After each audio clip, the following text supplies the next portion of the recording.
Sous les projecteurs, au musée Mayol, une star de l'art contemporain. Chéri Samba, un artiste fier de parcourir un demi-siècle de création.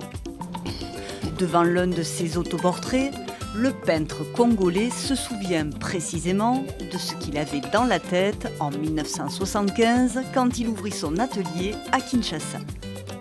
Il s'est passé dans sa tête qu'il fera du bonheur, il fera reconnaître son art, pour ne pas dire l'art entre guillemets africain, et donc il savait déjà qu'il avait de l'avenir. Un caractère bien trempé, déterminé dès le départ à sortir du lot avec son pinceau.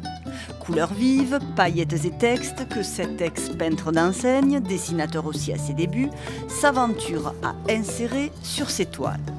Sa griffe sambaïenne, comme il l'appelle, créée pour raccrocher le regard.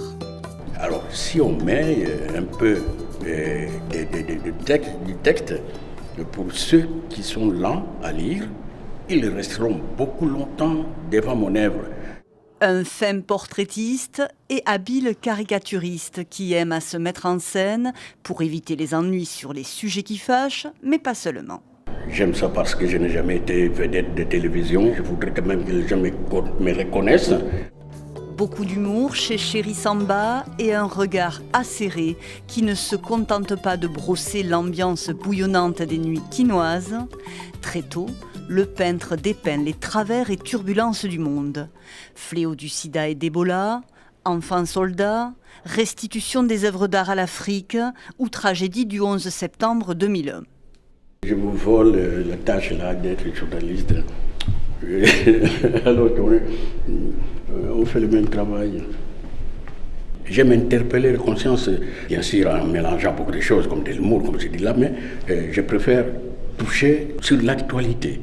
C'est l'actualité que j'exploite. Un peintre journaliste et aussi l'un des plus grands ambassadeurs contemporains de la peinture populaire. Un artiste exposé dans des collections prestigieuses qui a aussi fait son entrée il y a quelques années dans le dictionnaire. Un honneur que Chéri Samba ne s'est pas privé d'immortaliser dans une de ses toiles.